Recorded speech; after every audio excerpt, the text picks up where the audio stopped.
Welcome back to Arkansas Bigfoot. Great to have all of you out here with us today.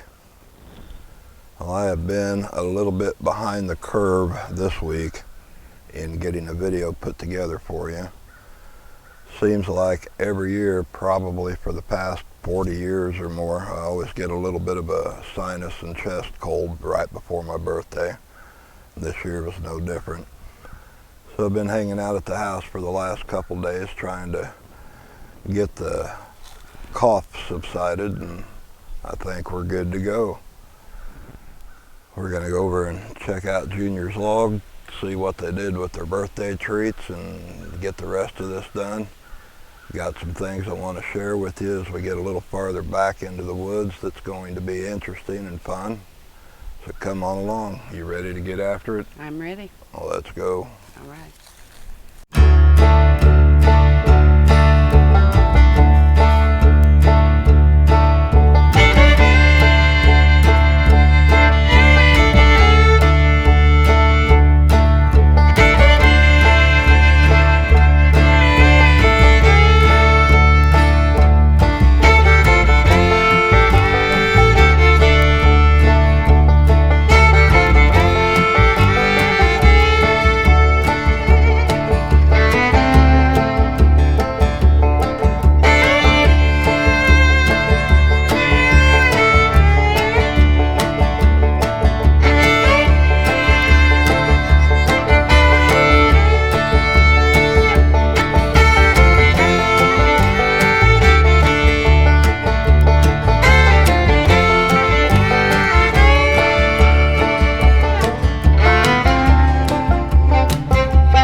Already hear the crows back there in the background sounding off.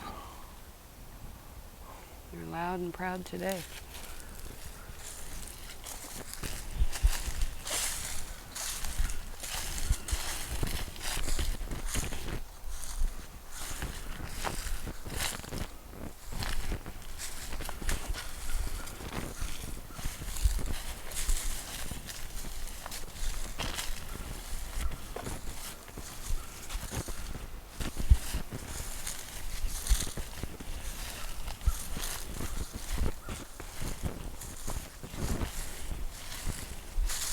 I hope they like their goodies. Well, the other day I was in the backyard and taking care of the birds and stuff, and the ducks had laid 2 eggs right up by the fence where they normally do. And one of them lays a double yolker every time. Great big egg. And went ahead and fed and watered, got everybody squared away, and thought I'll pick those eggs up in a little bit.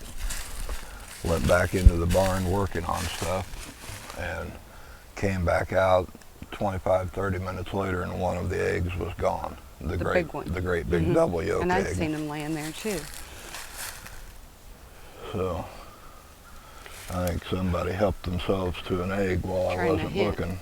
Trying to hint that they might like them.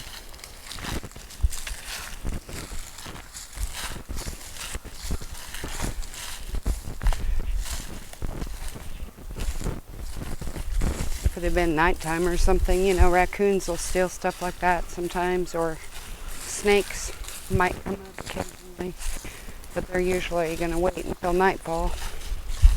Yeah, and it'd take a pretty big snake to swallow one of those huge eggs, because those things look like a goose egg. If it was a snake, I hope it stays hidden. Be a baby anaconda or something like that.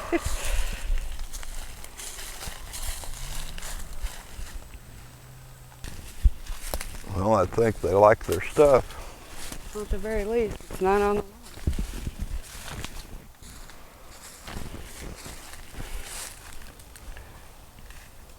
We got stuff going on everywhere. Now there's the sausage can and the sardine can. Cupcake holder. Moon pie wrapper. And I'm hearing Junior say, I did share. There's the bucket that had the cabbage stew over there. I think somebody left you a present up there on the egg carton. Well, thank you. Does that mean you want more? Well, I think you got a taste of them the other day. That's probably what happened with that duck egg. I think that blanket looks a little different to me. That must be somebody's seat. I guess it kind of looks like a comfy spot if you had a A lounge chair. Well, there's the cake holder over there underneath that tree. Can you see the bottom anywhere? Yeah, right there next to it. Oh, okay. I couldn't see for the sunlight.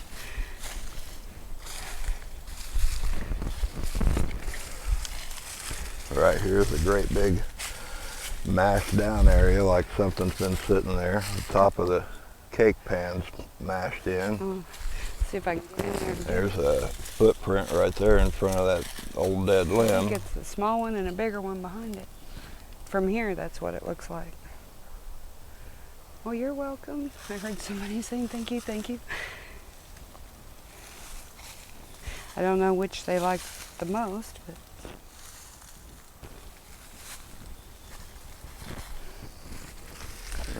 Peanut butter cup. I'm gonna get this cake pan. All right.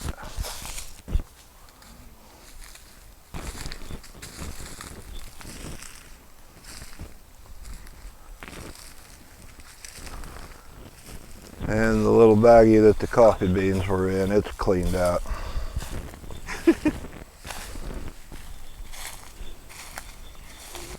There was more stuff here too, wasn't there? A peanut butter jar, or was it just the little cups?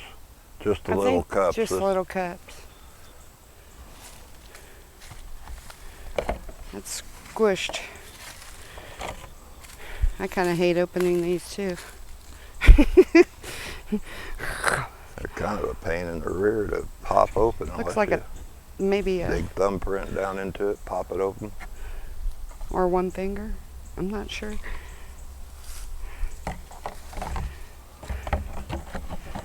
All right, well, we're going to go over to the first gifting tree. We just brought a little bit of stuff out here today, so we're going to set it up in our normal places, and we'll pick it up when we get over there.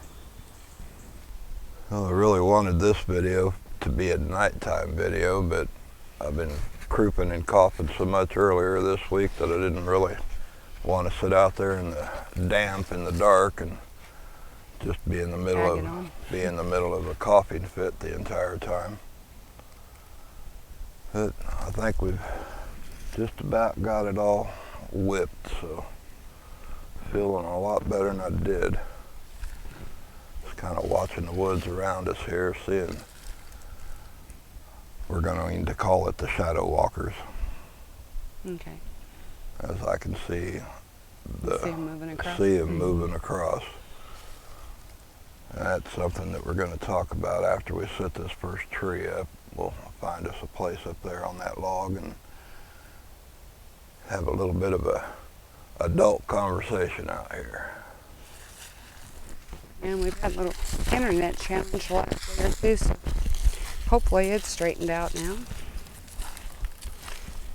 It's been a year of little things. Yeah, up the blacktop they were digging a trench, putting in fiber optics for the internet and all of that, so our internet was on and off for the past couple days as well, so that didn't help matters any. Of course, it should be good when they get it done, but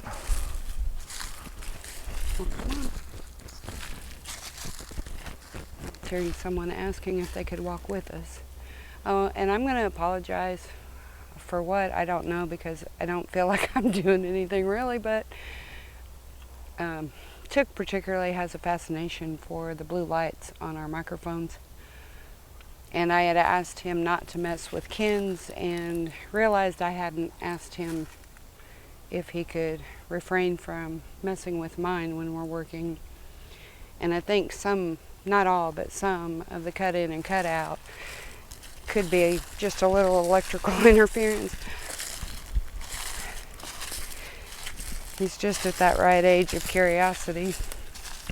And I don't want to deter him from wanting to be close. we've had them drain the batteries on completely charged cameras and equipment out here. Unintentionally. Junior says unintentionally. Had the microphones go completely dead when we've Yeah. been right in the middle of something. And they've been completely charged up, new batteries. And lights and different things. It's just part of it. They're very magnetic. They're very, or not so much magnetic, but somewhat. We'll get into all of that Yeah. when we grab us a seat here in just a few minutes.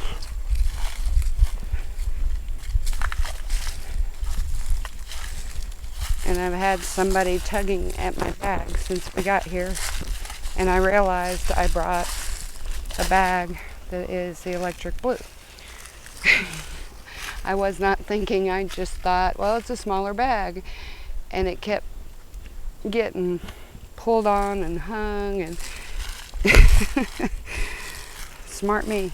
Alright, so underneath that cedar tree that's all peeled up, there's a moon pie wrapper sitting there, and you can see a place that looks like somebody's had him a little seat right there. Mm.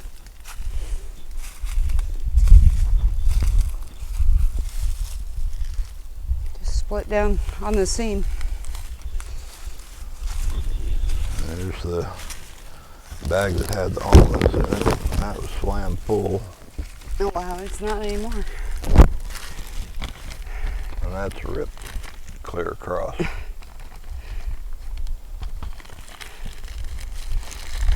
Guess you like the almonds. And there's sausage cans and a lid off a peanut butter jar and some more wrappers. Alright, well, let us get this all set up. We'll see you in just a second. Alright, so today we've got their popcorn up top, a bag of mixed fruit and nuts, 3 apples there inside the tree. Got something a little different today. Got a pecan pie, a regular banana flavored moon pie, a strawberry moon pie, and a salted caramel moon pie. Their bag of peanuts and some baked sweet potatoes. Got their peanut butter, sausages, and sardines. And 3 great big duck eggs for this spot. After all that birthday banquet we brought out here the last time, we'll take it kind of easy today. Yeah, that was more sugar than we usually bring. Yeah. Alright, well, let's go grab a seat over here on this log and All right. have a little chit chat.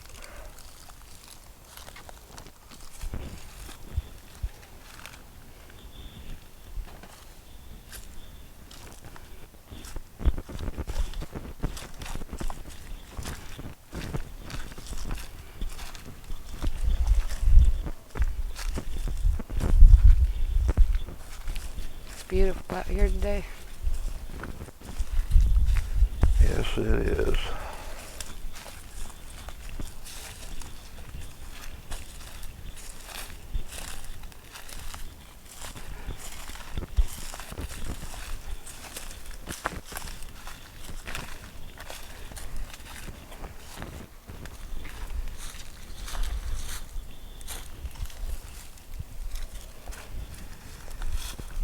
got the little short tripod on the camera, so we're going to sit it down.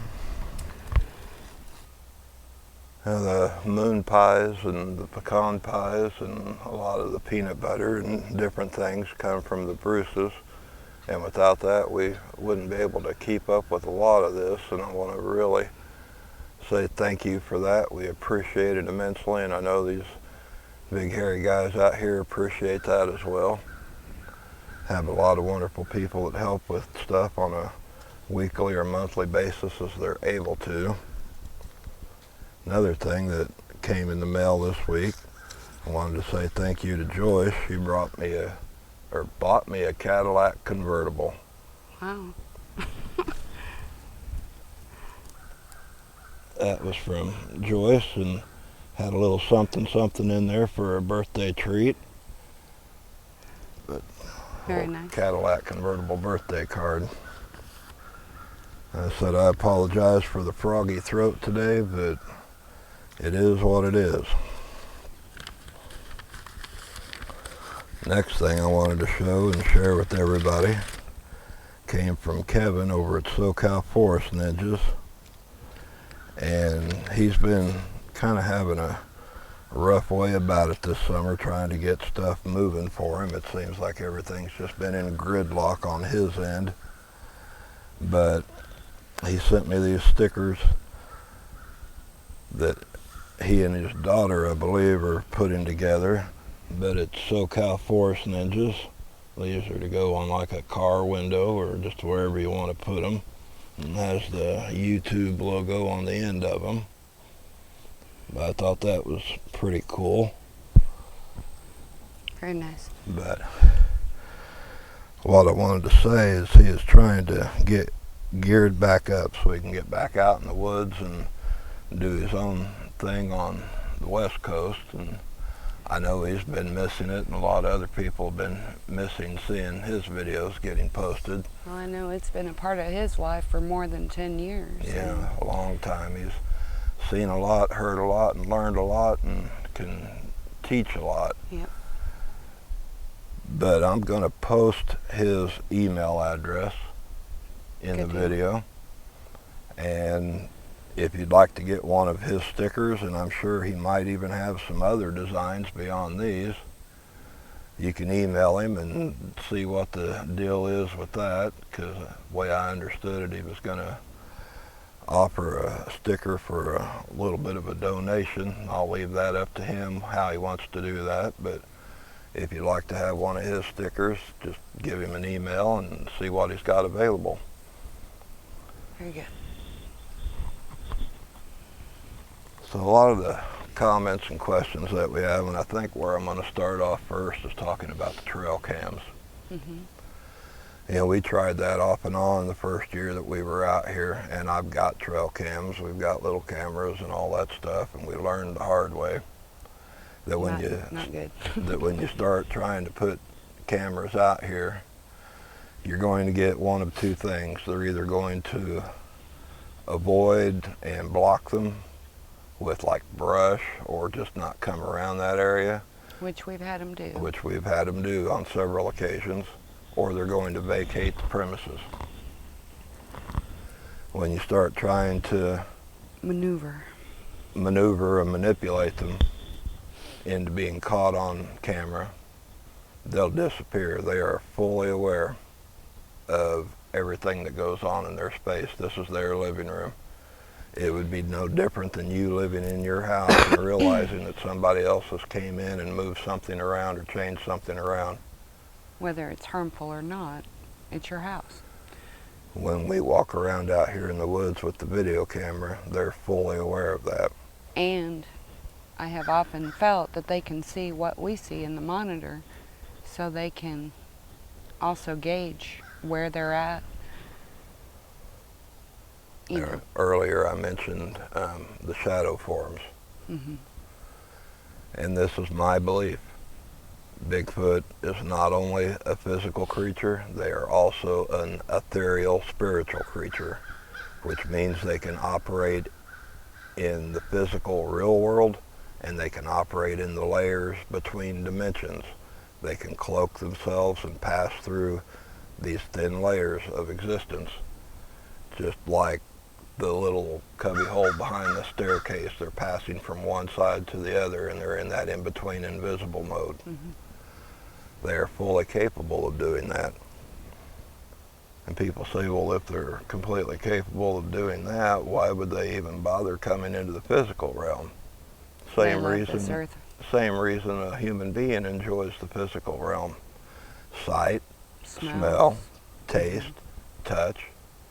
This is a playground. The earth is a beautiful, wonderful playground to experience all of those hardcore five senses. Mm-hmm. And we don't realize that it is a gift that's been designed for us in our 3D experience here. Hello. And they've got the narcs and the spies out in the trees today, don't they? They're listening in. But not everyone has the senses that we've been given. Not every life form, I should say. And so it's, you know, they repeatedly have said how much they love this earth. And human beings have this ability. There are some that are capable of practicing that ability, and some that, if they spent a little more effort and time at it, could experience that for themselves. And then there's some that will never get it because they're so anchored in the 3D physical world that it is almost impossible for them to break that chain, to release it, you know, to experience the ethereal.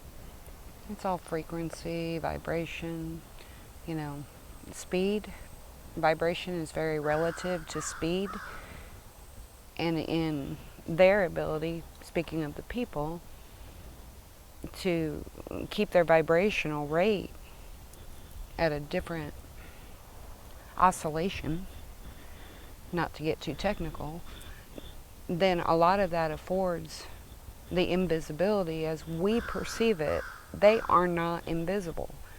But I've often said, if you have a snail in front of you, and there's an apple in front of that snail, the snail is going to be able to perceivably see maybe the red or the form of this apple in front of it. Now, if you reach your hand down and you pull that apple up, the snail would tell you it flat out disappeared or became invisible. Because your hand removed it at such a high speed that it was imperceivable to the snail. It was there, and then it was not.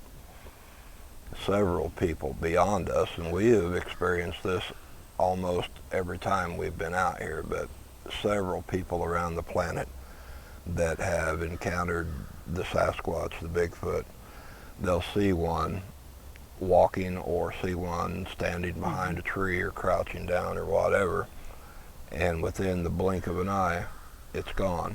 It didn't run off, it didn't jump off, it flat out disappeared. A lot of people are afraid or ashamed of admitting that because they're afraid of ridicule. Sure. You know, how do you explain something you yourself don't even fully comprehend? And Anku has explained that there are places where there are sort of like fissures or lines, if you will, between dimensions, between realms. And there are times that those might overlap, or there may be gappage, and that sometimes they can get caught in the physical momentarily as they are kind of working with those dimensional energies. Imagine it like this: if you took a long pane of glass and you took some opaque milky paint and you just painted stripes on it. You have clear glass and then a stripe of opaque, clear glass, so on and so forth, and then something passes behind that. You can momentarily clearly see when they pass behind that clear lens, but when they're in that opaque space, it's distorted and it's hard to make out, and that's the way that they move between layers. And the opaque would be very relative to what we call the veil. Correct. So, you know, the other thing that Anku has shown me is that the way that they work with spherical energy very often, and very often will show up as an orb or as something that also is spherical. Whereas we, as humans, are caught in what we consider to be three-dimensional. So we look at things with a reasonably flat surface, whether that's beneath our feet or in front of us or beside us. Three-dimensional or linear. Everything goes from A to B or from start to finish. But that's not the way they work, and it's not the way they perceive. And so oftentimes, as you go along, you may see what looks like, say, a face or part of a form on the ground, and it would look like it's cut off at the shoulders. Everything in their perception is visible at the same level at the same time. Right. And it's just in the way that we perceive the dimension that creates those illusions, because they're not bound by the structures, the physicality of what we don't perceive that we can walk through that tree. Right. Us in a 3D experience walk up to a tree and we either have to go around it or through it, literally with a chainsaw to get through it, not them. Their vibrational rate can raise at such a high pace that it's just like that champagne glass at a high C note right before it shatters. Anything can pass through it. It's the frequency of it. They can change their vibrational rate at such a high frequency that they can pass directly through something. All right, so let's move on to the next thing that recurringly comes up in a comment or question. Well, if they're out there, why don't they just plop their butt down next to us and have a moon pie and conversation and stuff if they're out there? Somebody's telling me we cannot. We cannot. Folks, you need to start really thinking with your brain. We have a being, a Sasquatch, that has got all of these genetic capabilities to be in this realm, in another realm, to mind speak, to use infrasound, to use ultrasound. Do you know what the powers that be would give or do to get their hands on something like that? Yeah. If we showed you it would be fierce. If we showed you one that came up and sat down right here in front of us in full-on physical form, that would be the last video we would ever post, because we would cease to exist. This woods would cease to exist. They would cease to exist in this proximity. Right, not cease to exist, but in this place. And we would be completely erased from everything. Yeah. And you want to talk about it's a safety thing. Covert operations, MIB, and all of this other stuff, that would be the end of it. They said it's actually risky showing as much as they do, even in distance, and they intentionally keep a fair distance in order to create question. Like they intentionally create question. And the few times, and I'm working toward Junior here, sorry buddy, that it's been recorded in the physical, it's been allowed, but he was so focused on the physical, that's the primary reason that he was able to be in physical form. It also takes a huge amount of energy for them to decrease their vibration to be in the physical. Now, a lot of people, again, all over the planet have had photographs, video clips. Typically it involves young ones and females. 90% of the time it involves a female with young somewhere in the proximity of it. And they're teaching the little ones how to operate in this 3D realm. This is like a giant jungle gym for them. So, once they have matured and gotten into their different roles that they take on, very rarely are they in full-on physical form unless they're just wanting to enjoy whatever it is for that moment. Right. I'm hearing too risky. But let's say you were in a somewhat or more remote area. You might find them, near the water. They love the water. They love so many things that the earth offers. And I feel like in specific situations where they would assume their safety, they might indulge in the physical more often than, say, those that are in more populated, even if it's country environment. And these guys, I feel, are it's usually going to be evening or later. As I said earlier, the earth plane, the 3D experience, is a playground for them where they can enjoy all of the standard senses that we enjoy, the flavors of what they eat, the smells, the sights. They love to hear, like children playing at a playground, that laughter, that raw innocence.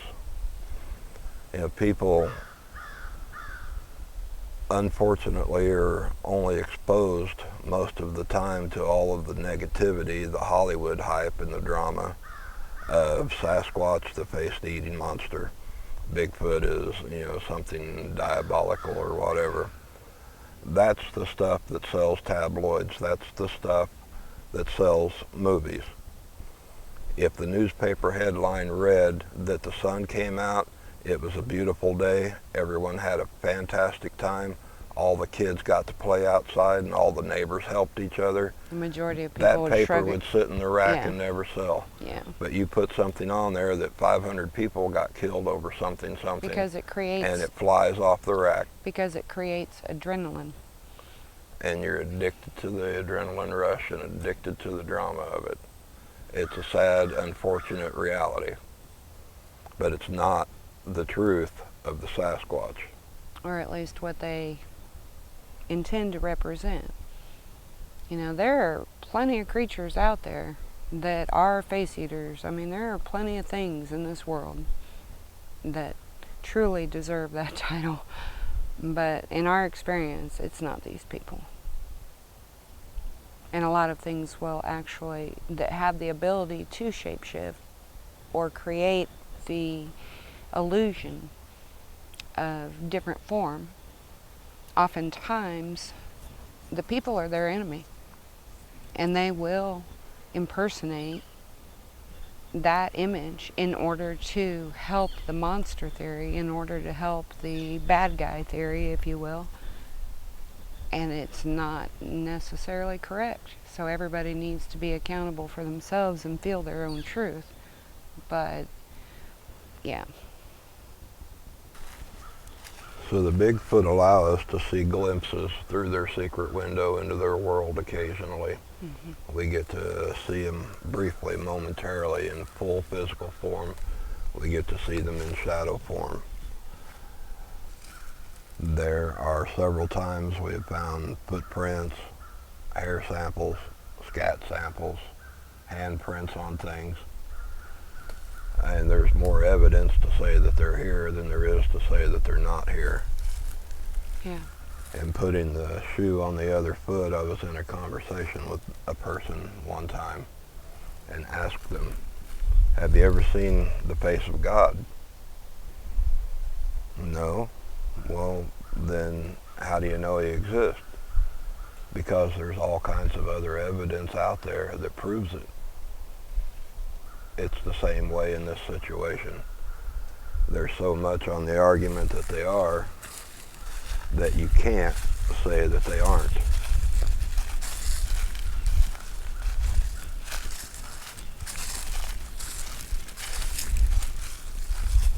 And I think, too, that it's very important to remember, you either believe or you don't believe.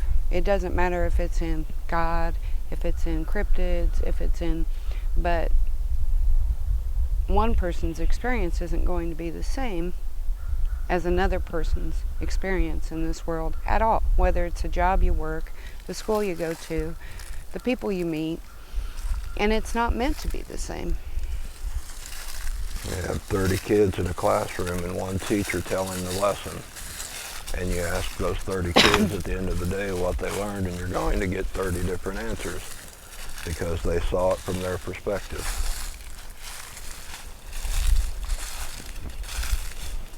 And most of you know we just share our perspective. It's what we're shown or given to understand. I do believe that these beautiful individuals have tried to show us a variety of things that apply to all of us if we desire for them to. Ways that we can, create more of a bond with the earth, with nature, with all that is, really. And at the end of the day, they've shown us that they are nothing but teachers, helpers, and friends. And once in a while you get somebody that might want to steal an egg or pull on your bag or something like that, but it's all fun and games. You get somebody that intrudes in an unfamiliar space on a female with her young that she's trying to teach something to, and they get the growls and the rock throwing and the vocalizations and all of that. And that's going to happen. It happened to us when we first started. Put the shoe on the other foot. If you're a mom and you've got your kids out and a stranger approaches, your first instinct is to protect your young. Mm-hmm.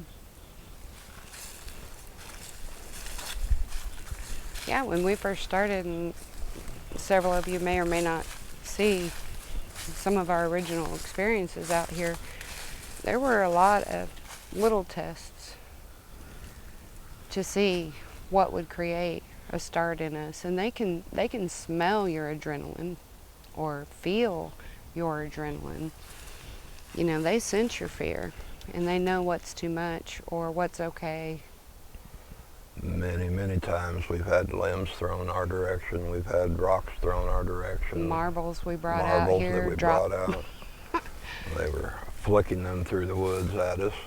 We were standing over at the pond one night, and one of them was throwing cannonball-sized rocks into the melons, yeah, into the pond, landing within 5 or 10 feet of us from the other side of the pond. But to be fair, I honestly think they could have easily interpreted that as fun to us, because the more nervous I got about it, the more I'd laugh. And why I get that nervous laughter, I do not know. It's peanut butter cup. A lot of these things, it's all games to them, just to see what kind of a rise or reaction they can get out of you. Chuck is very much falling into his game playing mode, and he thinks it's fun. And I don't want him to feel like he can't have fun. Now and then he gets the mom tone and I'll, Chuck, but hopefully he understands. Well, set my stuff down here.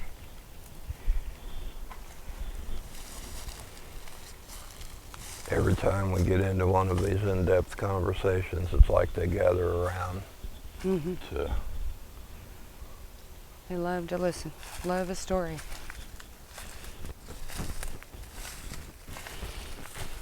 Well, that had the fruit and nut mix, I think, didn't it? Yeah.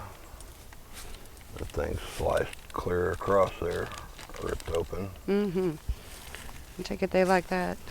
I get the strongest sense that, as a rule, they'll each pick a thing and kind of... They'll pick something and find a little spot nearby and consume it. I want you to pick up that Vienna sausage can.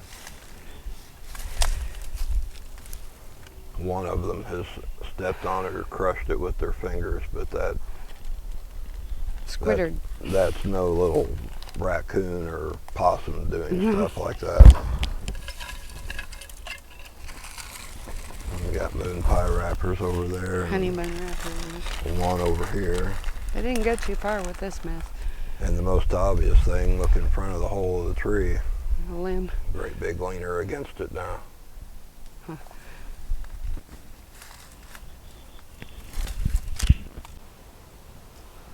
Alright, so we got this one all ready for them. Like I said, got their pecan pie, the salted caramel, strawberry, and banana moon pies, the peanut butter, some more of those big duck eggs, sardines, and sausage, peanuts, and fruit and nut mix. Got some apples up there in the tree, and their popcorn. Another thing that we brought out here today. This is for Miss Linda.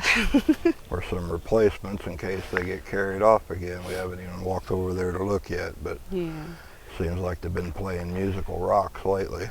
I had someone ask if we couldn't bring some solid rocks to make sure we had them. So let's go over there and bang on them and wake them up.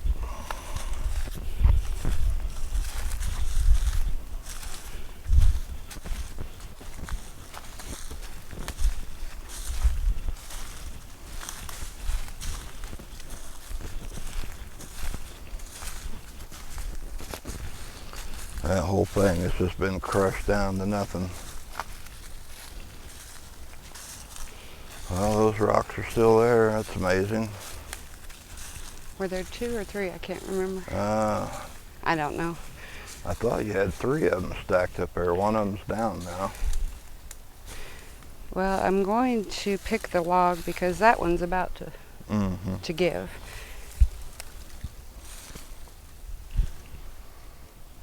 One second.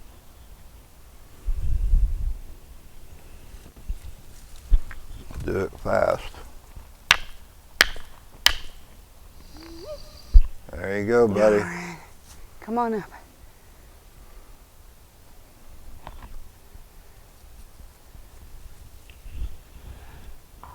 There's a knock.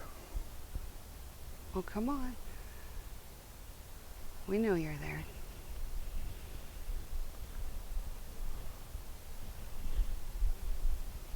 Alright guys, sorry about the sore throat today and a little froggy, but we got it done. Thanks for coming out here with us. We'll catch you next time farther down the trail. Bye-bye.